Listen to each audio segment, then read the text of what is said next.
हर हर महादेव। श्री शिवाय नमस्तुभ्यम। यदि आपको गुरुजी के द्वारा बताए गए शिव महापुराण के उपाय की वीडियो पसंद आती है तो इस चैनल को सब्सक्राइब करें। इस वीडियो में गुरुजी ने बताया है कि यदि आपके सामने भोजन की थाली परोसी जाए तो आपको सबसे पहला निवाला किस चीज का खाना चाहिए। तो आइए सुनते हैं गुरुजी के मुख से। कई लोगों की आदत होती है भोजन की थाली में सब कुछ रखा होता है, गुलाब जामुन भी रखी है, रोटी भी रखी है, सब्जी भी रखी है, पापड़ भी रखा है, सब कुछ रखा है, उसमें नमक भी रखा है। पर इसकी सबसे पहले आदत क्या है कि पहले नमक उठाएगा और सलाद में डालेगा। अरे पहले कुछ मीठा तो उठा ले थाली में से।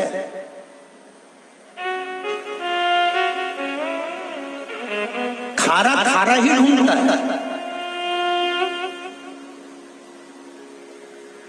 दो तरह के लोग भोजन करने बैठते हैं। एक थाली आई, भगवान को भोग लगाया, हाथ जोड़ा, भगवान से नमन करा, प्रार्थना करी, और इन्हें सबसे पहले खीर ने, गुलाब जामुन ने, बालूशाही ने, मीठा कुछ भी रखा था उसमें से थोड़ा सा लिया और मुंह में रखा, उसमें नमक को हाथ नहीं लगाया। और कई लोगों की आदत रहती है सबसे पहले जो भोजन की थाली आई इन्हें सबसे पहले नमक उठाया और सलाद में बुरबुराया और फिर सबसे पहले इन्हें सोचा कि मेरे बराबर VIP कोई, मतलब मैं ही खाना जाता। पर शिव महापुराण की कथा कहती है एक बार माता अन्नपूर्णा के दरवाजे पर भगवान शंकर काशी नरेश मां अन्नपूर्णा के दरवाजे पर जब भोजन करने के लिए गए, 3 बार अलख लगाई मेरे शंकर भगवान ने अन्नपूर्णा के दरवाजे पर कि मुझे भोजन करना है। अन्नपूर्णा, मेरा शंभू, मेरा त्रिकालदर्शी, मेरा कैलाशी, मेरा अविनाशी, मेरा शिव 3 बार आवाज लगाए कि अन्नपूर्णा हमको भोजन करना है, अन्नपूर्णा हमें भोजन करना है, अन्नपूर्णा हमें भोजन करना है। आज अन्नपूर्णा देवी ने भोजन की वही थाली लगाई जैसे आपकी पत्नी आपके सामने लगाती है, जैसे आपके रिश्तेदार आपके सामने लगाते हैं, जैसे आपका परिवार का व्यक्ति आपके सामने लगाता है। वही थाली, वही नमक, वही मिर्ची, वही पापड़, वही गुलाब जामुन, वही इमरती, वही भजिया, वही पकौड़ा, सब कुछ लगाया।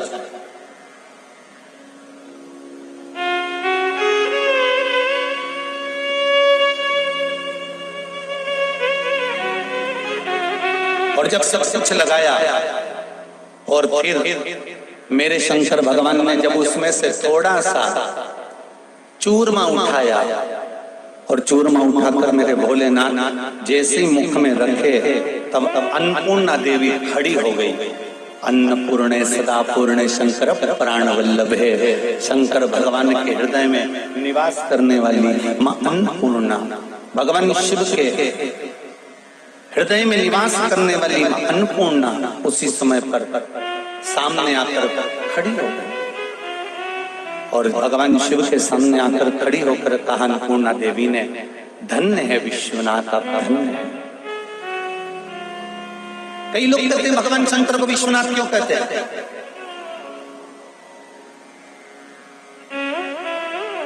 इतने सारे देवी देवता हैं 33 कोटि, किसी के नाम के आगे लिखा रहता है विश्वनाथ। विश्व का नाम एक ही है, मेरा शंभू, मेरा शंकर, मेरा ओघड़दानी, मेरा त्रिकालदर्शी, मेरा कैलाशी, मेरा शिव, दूसरा कोई नहीं। क्यों कहा गया विश्वनाथ? तो माता अन्नपूर्णा देवी ने कहा धन्य है शंभू, धन्य है मेरे जगत के नाथ, मेरे विश्वनाथ, आप धन्य है। आज मैंने भोजन की थाली में थोड़ा सा खार भी रखा था, आज मैंने भोजन की थाली में थोड़ा सा खार, थोड़ा सा नमक भी रखा था और आपने उस भोजन की थाली में से केवल मिष्ठान उठाया है।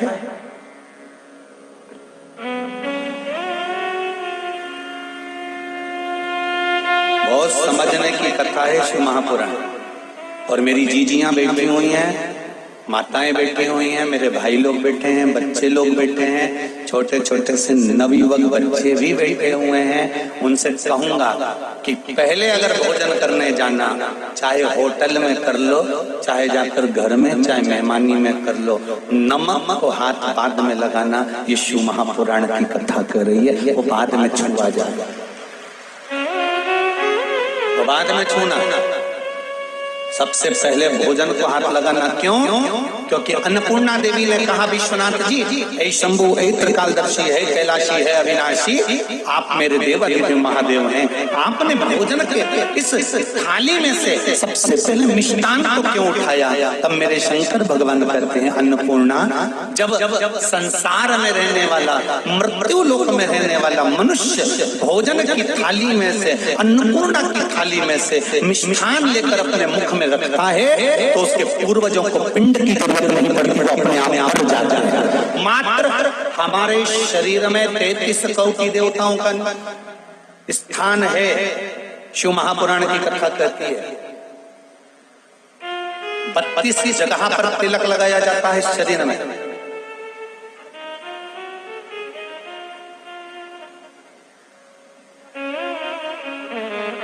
द्वादश तिलकों का प्रमाण है हमारे शास्त्रों में। नित्य कर्म में अगर पढ़ेंगे तो द्वादश तिलक का प्रमाण मिलेगा। शिव महापुराण को, देवी भागवत को, स्कंद पुराण को, ब्रह्मवेत्ता पुराण को, नर्मदा पुराण को, पद्म पुराण को अगर उठाकर देखेंगे तो उसमें 32 जगह पर तिलक लगाने का वर्णन मिलेगा, त्रिपुंड लगाने का वर्णन। दोनों भुजाओं पर नारायण लक्ष्मी विराजमान हो, हृदय में शिव विराजमान है, घुटने पर संत पत्नियां बेटियां विराजमान है, नेत्रों पर सूर्य चंद्र विराजमान है, श्रवण पर देव आदि विराजमान है। जरा हमारे शास्त्र तो उठाकर देखो कि मनुष्य के प्रत्येक अंग पर, मनुष्य के प्रत्येक शरीर पर जहां जहां आप देखेंगे वहां कोई ना कोई देवता विराजमान है, कोई ना कोई देव विराजमान है।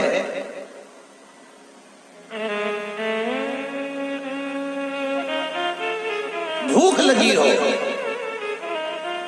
और भूख लगने पर पहला गासा जब नहीं फेंका जाता है तो सबसे पहले पितृ तृप्त हो जाते हैं, हमारे पूर्वज तृप्त हो जाते हैं, आशीर्वाद दे देते हैं अन्नपूर्णा की थाली पर। जब आप बैठकर भोजन करते हो तो हमारे पूर्वज तुम्हें आशीर्वाद प्रदान कर देते हैं, हमारे पूर्वज तुम्हें आशीर्वाद प्रदान कर देते हैं कि तुम हमको अन्न भाग प्रदान करे हो, हमको कुछ दिया है तुमने, इसलिए ये भोजन की थाली पर जितना भोजन है तुमको कभी तुम्हारे हाथ से छुड़ाया नहीं जाएगा, तुम्हारे भाग्य में इतना भोजन हमेशा बना रहेगा और तरक्की करते रहोगे। ये पूर्वज कहते हैं हमारे पूर्वज रोते कम है। कुल देवता, कुल देवी,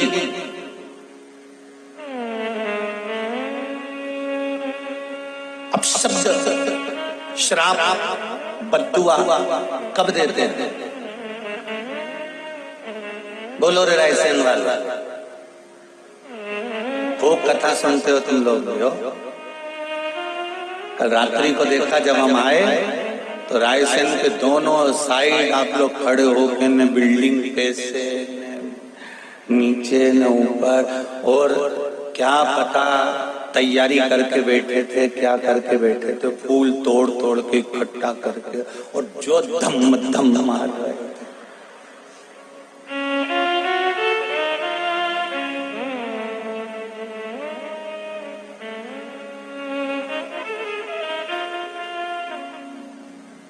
एक बात तो है,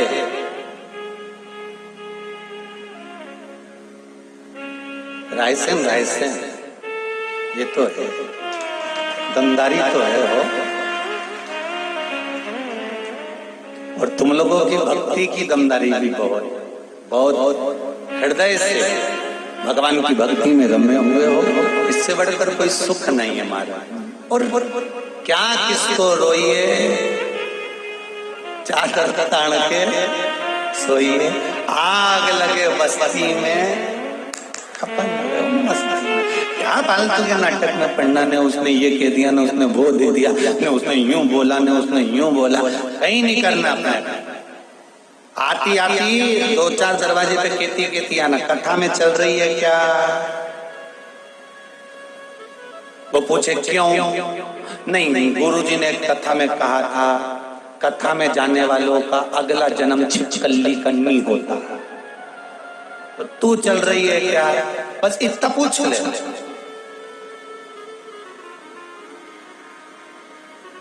पहले भी कथा में कहा कि अपने नगर में, अपने मोहल्ले में, अपने क्षेत्र में, अपनी कॉलोनी में, अपने क्षेत्र के अंतर्गत कहीं कथा हो, दरवाजा छोड़कर जरूर जाना। जिस व्यक्ति से अपना घर नहीं छूटता उसका अगला जन्म छिपकली का होगा। सीहोर वाला महाराज नहीं बोल रही हो, नहीं तो तुम हमको कह दो कि तुमने ऐसा बोला। नहीं, गरुड़ पुराण में लिखा और गरुड़ पुराण में तुम पढ़ ले। क्यों? जिससे घर नहीं छूटा, कहीं कहीं छिपकलियों को देखना, तुम इनको झाड़ दो, न झाड़ू से जुड़ा दो, न भगा दो, वो छिपकली वापिस मरकन्नी के पीछे जाके छिप जाए। बोलो जी सही है कि गलत है? तुम छिपकली को कितना ही भगाओ, वो बाथरूम से बाहर ही नहीं निकले, वो कमरा से बाहर ही नहीं निकले, वो बिल्कुल पलंग के पीछे भरी रहे। और पलंग के पीछे से भगाओ तो वो एसी के पीछे चली जाए, एसी से भगाओ तो कूलर के पीछे चली जाए, वो छिपकली कमरे से निकले ही नहीं। तो भगवान ने भी किया है। ये छिपकली को देखकर पहचान जाना कि तुम्हारे घर का दादा परदादा कहीं का बुजुर्ग नहीं जाता था कथा में, तो बापड़े को यहाँ चिपका दिया छिपकली बना के। तो अब ये निकल नहीं रहा, वो तुम कितना ही भगाओ नहीं निकलेगा। तो तुम सावधान रहना, राय से तुम सावधान रहना। आते आते अड़ोसन पड़ोसन और पीछे वाली धड़ोसन इसके भी कह देना, वो चल रही क्या? तो बोले कहाँ? तो के कथा में जा रही मैं तो के जाने से क्या होगा कि 84 लाख योनियों में छिपकली की योनि नहीं मिले, बहुत गंदी लगे हमारे छिपकली। नहीं तुम्हें अच्छी लगे तो तुम बनना चाहो तो कथा में भले मत आ जाओ, पर तुम किसी को कह सकते हो कि मेरे को नहीं बनना।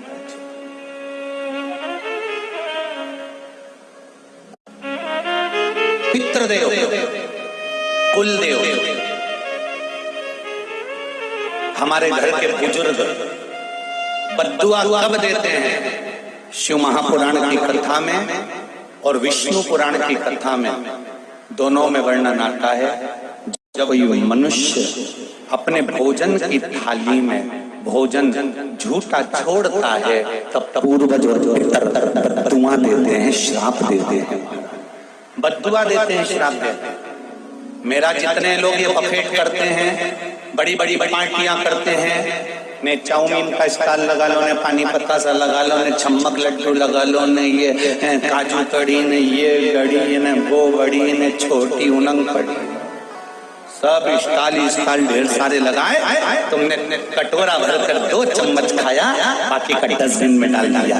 आधी चम्मच खाया, डस्टबिन में पटक दिया। प्लेट में जितना लिया भर कर ले लिया, नहीं खाया पटक दिया। काजू कड़ी भी पटक दी, पालक पकौड़ी भी पटक दी, ये भी पटक दी, तुमने तो पटक दिया। पर शिव महापुराण की कथा और विष्णु पुराण कहती है कि उस अन्न की थाली में जितना अन्न तुमने झूठा छोड़ा है, तुम्हारे पूर्वज तुम्हें बद्दुआ प्रदान करते हैं। उसकी एक कथा शिव महापुराण के अंतर्गत आती है, आप ध्यान लगाकर सुनिए।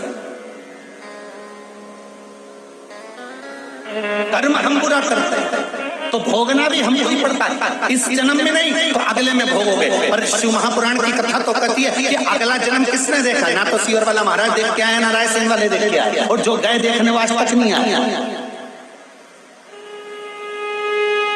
और तुम्हारा कोई रिश्तेदार गया, उससे पूछ लेना, फोन लगा दिया, ऊपर हालत कैसी है?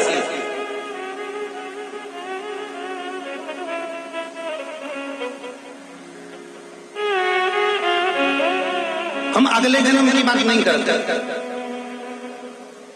क्योंकि अगला जन्म किसने देखा? बोलो तो जरा दमदारी से, तुम लोगों ने देखा है अगला जन्म? किसी ने नहीं देखा। पर शिव महापुराण की कथा कहती है इस जन्म में करेगा तो इसी जन्म में तेरे मरने से पहले मेरा देवाधिदेव महादेव सामने लाकर रख देगा। इसी जन्म का कथा हुआ, इसी जन्म। मत बुरे कर्म कर वरना पछताएगा, भगवान की आंखों से तू बच नहीं पाएगा, तू बच नहीं पाएगा। अरे ओ अज्ञानी मत करना दानी। ऐसे ही और उपाय देखने के लिए तेरे इस चैनल को सब्सक्राइब कर्म करें। का